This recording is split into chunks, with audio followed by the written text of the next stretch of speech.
My fiance's best man was joking with the other groomsmen that I ran through, and my fiance didn't confront him. Now I'm thinking about running away before it's too late.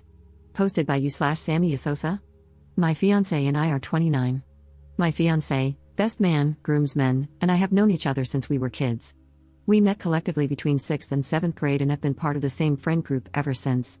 The group has grown and shrunk over the years, but a small core of us has remained extremely close. Recently, my fiance's best man, Jason, 30M, has been making jokes when we're hanging out about the two of us dating, and these have now escalated. Admittedly, when I met Jason in 6th grade, I had the biggest crush on him, and everyone knew.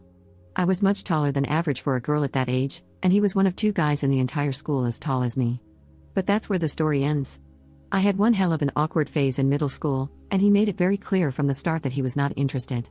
Post-awkward phase, as friends and adults, it was something we constantly joked about, but never seriously, since everything between us had always been platonic.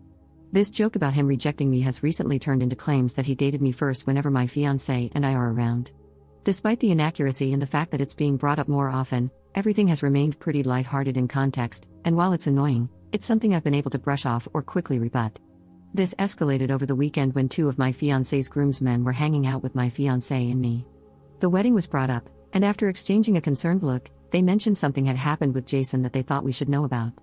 Apparently, Jason had been telling them stories he was considering for his best man speech, with the main one centering around how I had been shared around and had made my way through the entire friend group. While they kept what was explicitly said fairly vague out of respect for me, they made it clear that Jason had crossed the line and insinuated I had slept with the entire group attending the wedding. They made it very clear to Jason that he could not say anything like this in his speech or toast. Jason responded with an "I know," stating that I had already made it clear my maid of honor would be proofreading all speeches prior to the wedding, so he wouldn't be able to get away with it anyway. However, he ended the conversation by saying something along the lines of "but what if I could," leaving the possibility open. Of all the groomsmen in the party, 6 including Jason, these 2 were the only ones in the core friend group, and the only ones with whom I had any sort of history that could potentially be notable. It was all prior to high school and very innocent. One was my first movie date, where our parents had to drop each of us off because we couldn't drive and picked us up afterward. The other was the classic first 6-month relationship in middle school, where it took 6 weeks to muster enough courage to hug each other between classes in the hallway. Sure, we made out, and very middle school level things happened. But we've all laughed about this for over a decade. I wasn't the only girl in this larger friend group, and throughout the years, this sort of thing happened fairly often. Since we grew up in a smaller area, overlap like this was common in every group, even more so as we went through high school. My fiancé is the only one I have seriously dated or had any sort of intimate relationship with in this friend group. We had an on-again off-again relationship throughout high school that ended for a while when I moved out of state for college, but we remained close friends and eventually reconnected when I moved back in 2019. We started dating in 2021 and engaged in 2023. He's the only one I've ever slept with, etc., which makes this situation even more odd and off-putting. Jason and I have been close friends since high school. When my fiancé was in a toxic relationship that isolated him from Jason after I had left for college, Jason would reach out to me for advice on school, girls, relationships, and more. He had always been our number one supporter, advocating for my fiancé and me to reconcile our relationship throughout college and into adulthood. He even took a bit of credit and would throw around an "I told you so" here and there when we eventually reconnected. I'm not sure how to handle this. I could write an additional post about how frustrated, confused, wronged, and uncomfortable I feel, all of which I plan to discuss in more detail with my fiancé after reflecting on the issue a bit longer. We've all talked about it and recognized that the way Jason is framing things is wrong, but my fiancé and the groomsmen are able to brush it off in a way that I feel I can't. I don't know how to move forward from this or what to do next. Edit. My fiancé and I aren't getting married until the end of next summer, so most of the conversations about toasts and speeches have been more theoretical, except that a few people have asked for the opportunity to give a toast, including the best man. We have loosely shared this information in the Save the Dates, on the website, and other materials. My fiancé and the best man have been best friends since kindergarten. They were neighbors and inseparable until they each went their own way for college. My fiancé's parents basically raised him alongside my fiancé. Jason has always strictly expressed only platonic feelings for me.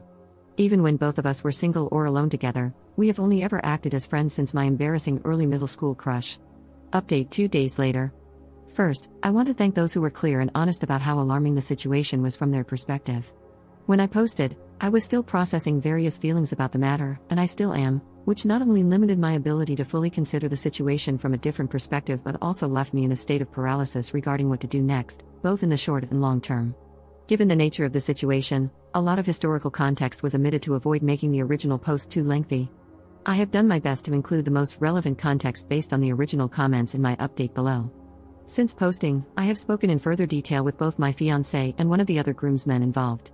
I also confided in my maid of honor to gain an additional perspective outside of this specific friend group. After these conversations and reading through all the comments on the original post, I've come to realize the significance of a few key details.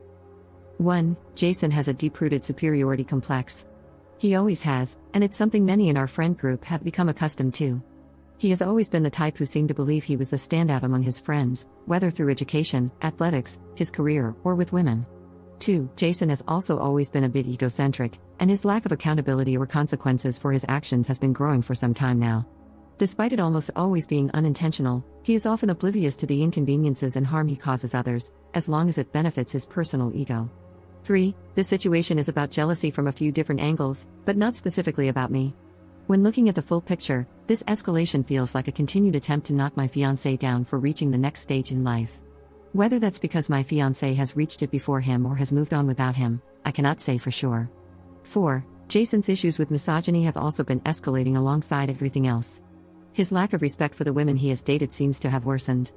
Much of the personal tension between him and me recently stems from his views on women, which have veered into more disrespectful territory, alluding to a growing belief that, due to their gender alone, women are inferior. And 5. The good friend he was to me over the years, kind, supportive, never overstepping boundaries, and always there when needed, can exist alongside this other side of him. These things are not mutually exclusive. Life happens, and people grow, sometimes in opposite directions. So, I spoke in depth with one of the groomsmen to gain further transparency about the situation and what was explicitly said. He acknowledged that the conversation initially centered around their excitement for the wedding, with Jason clearly stating that he wanted to give my fiancé and me the best wedding and experience possible. The conversation evolved, and Jason mentioned looking for icebreakers for his speech/toast, eventually bouncing around a variety of distasteful jokes that focused more on my fiancé than anything else. Then, the idea was proposed about explicitly stating that my being passed around the friend group was how they had all remained relatively close since middle school and high school. Jason was immediately shut down by the other groomsmen, who told him to know his audience and recognize that he was openly alluding to things that were untrue and could have an extremely negative impact on me personally. The conversation stopped shortly after this, and the groomsmen, unaware of how this issue had been escalating, chalked it up to a one-off situation with Jason acting full of himself in the moment. My fiancé and I are the first of our cohort to get married and have a full-blown wedding with a ceremony and reception. These comments did not start escalating until after our engagement roughly 1 year ago, following Jason's breakup with his long-term girlfriend. Jason has never made comments like this to me or my fiancé privately, or when it is just the three of us together. Any scenario where this has been an issue has involved others, and mostly people who are not part of our middle school cohort. This solidified the above points as the main factors behind why Jason acted this way, from my perspective. So, what next? As mentioned in my original post, I spoke with my fiancé in detail about the situation and how I was feeling. When all of this was brought to our attention a few days ago, I brushed it off more than I probably should have in an attempt to protect myself in the moment. I don't blame my fiancé for not having any immediate or strong reaction at the time, because I had avoided one myself. I think it's important to note that Jason is not a day-to-day presence in our lives.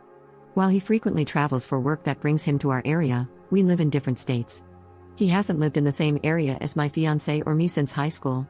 Much of this shift in his personality has happened over the last few years. I recognize that this doesn't excuse the lack of accountability on our part, but I felt it was important context to clarify that this wasn't something observed and ignored daily, but rather something that has gradually been recognized over time, as we see him maybe 4 times a year at most. My fiancé was extremely open during our conversation and immediately suggested having a talk with Jason, but admitted that he hadn't viewed this as anything more than Jason just being Jason and that he was all talk. At that point, we had only discussed how Jason had continually escalated the situation and how uncomfortable I had become as a result. The lack of accountability my fiancé had taken for Jason's actions definitely hurt, but then I recalled a commenter who asked if I still considered Jason a friend because he actually was, or simply because that's how it has always been. To sum up what turned into a lengthier and much more productive conversation with my fiancé, I told him that while I recognized his friendship with Jason had always been a part of his life, I no longer wanted to be friends with him after this. I pointed out to my fiancé that, while the situation explicitly targeted me and attacked the integrity and character of a 12-year-old girl, every action or use of the scenario was actually aimed at him, to invalidate his accomplishments, like getting married, or to make him seem less than.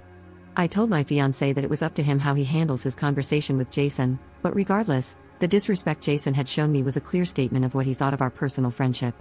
I firmly believe it's not my place to dictate how my fiancé handles his own relationship with Jason.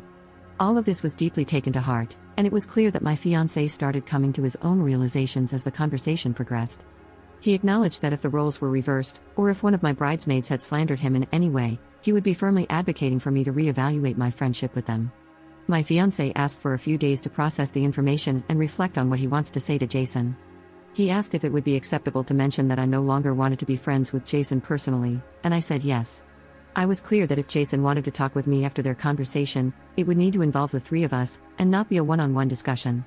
I'm still evaluating how to approach the speeches and toasts at our wedding. For now, I reserve the right, with my fiancé's agreement, to omit Jason from giving a speech and to have my fiancé choose another groomsman to speak in his place, potentially canceling the speeches and toasts altogether. If Jason is allowed to give a toast, we also agreed to instruct the DJ to cut the mic if necessary. There is still plenty of time for the situation to develop and for potential future updates, but I want to again thank those who emphasized the seriousness of this issue, gave their honest input and advice on how to handle it, and provided perspective on what they believe should be done next. When I originally posted, I was still in a state of shock, trying to process the situation as it had unfolded. Your responses constructively pushed me into the reality of what was happening and helped me better understand what I was feeling. Second update 6 months later. I'm considering canceling our wedding and calling off our engagement over a pizza. This is going to be kind of long, sorry. While the drama surrounding my fiancé's best man has simmered, the deeper issues around the lack of support have not. Apologies in advance for this not being centered around my fiancé's best man. Honestly, not much has changed. A conversation between them was had, most of which involved my fiancé reassuring Jason that things would blow over and accommodating Jason's claim that it was only a joke. While my fiancé acknowledged that what was said was wrong, the conversation wasn't about setting boundaries. I eventually had to have my own conversation with Jason, during which my fiancé stood silently in the room. I reached my breaking point 2 weeks ago. Following everything with his best man and a few other challenges we've been facing, I've spent the past 6 months trying to put my best foot forward.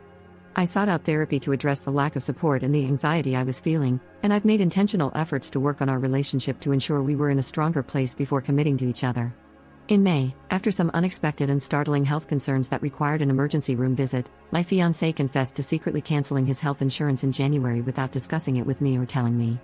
When I asked him why, he blamed the cost of the wedding, saying it was too expensive and that he wanted to save the $150 a month.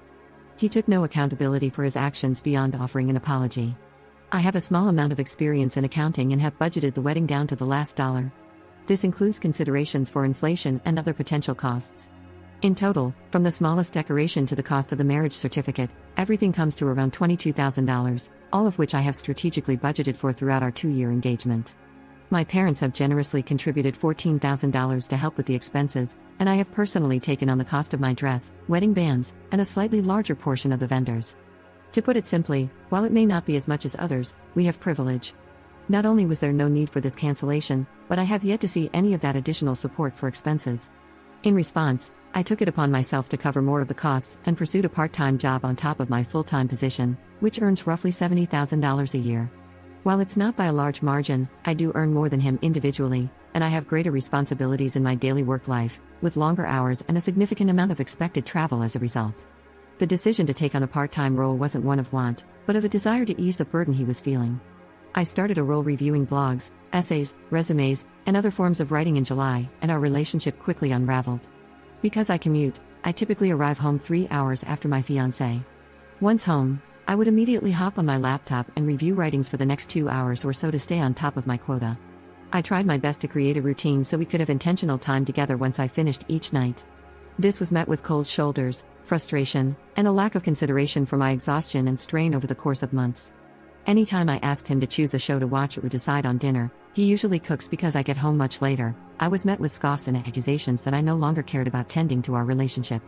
I tried countless times to address his frustrations, but I was either shut out or cornered in circular arguments about my priorities. 2 weeks ago, I was scheduled to travel to Atlanta for my full-time position during Hurricane Helene. In a matter of 12 hours, my afternoon flight for the next day was changed to one leaving at 5 a.m., giving me ample time to shelter in place before the storm arrived.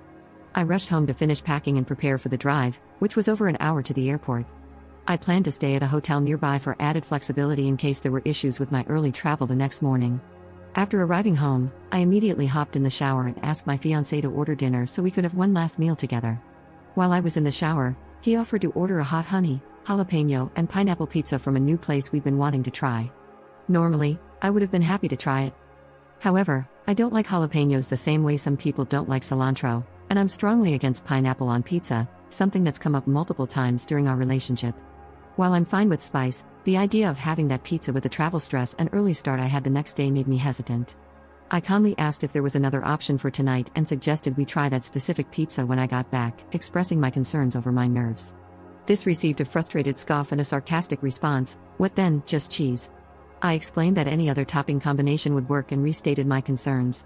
He walked out of the bathroom without responding, and I finished my shower. The pizza was never ordered, no food was ordered. As soon as I got out of the shower, I followed up, asking if there was another option he wanted or another place to consider, and I received a prompt no. While I finished getting ready, I asked again if anything had been ordered, and again the answer was no. I finally snapped, begging and demanding him to order the hot honey pizza because I was out of time. He accused me of making him feel like he was forcing me into the decision, but after some back and forth, the pizza was finally ordered. The mood immediately shifted, and everything felt peaceful, warm, and loving at home until I left. Yet, I cried the entire hour and 15-minute drive to the airport hotel. I cried the entire next day, throughout the storm in Atlanta, and the day after. Following a lack of sleep, stress, and intense emotions, I had a complete mental breakdown, realizing I couldn't live like this anymore. I called my fiancé and poured out every frustration, emotion, and feeling, though I admit it probably wasn't presented in the best way, but none of it was well received. In the 2 weeks since, despite many attempts, our conversations have gone nowhere, with only ultimatums being offered for me to make. I've proposed countless alternatives that focus on us working on ourselves and our relationship over the next few months, but he is only seeking a definitive answer about whether or not we will be getting married next summer. He's made it clear that this decision must be made by the end of October. At this point, I don't see how I can possibly gain the confidence to commit to him by next summer. For the sake of not doubling the length of this post, I'll leave it at this for now. All of this is being discussed with my therapist. At this time, he has chosen not to pursue counseling with me, despite my asking and advocating for it. Many words have been exchanged, and I am trying. But I'm starting to second guess and waver on just how far love can get me through all of this.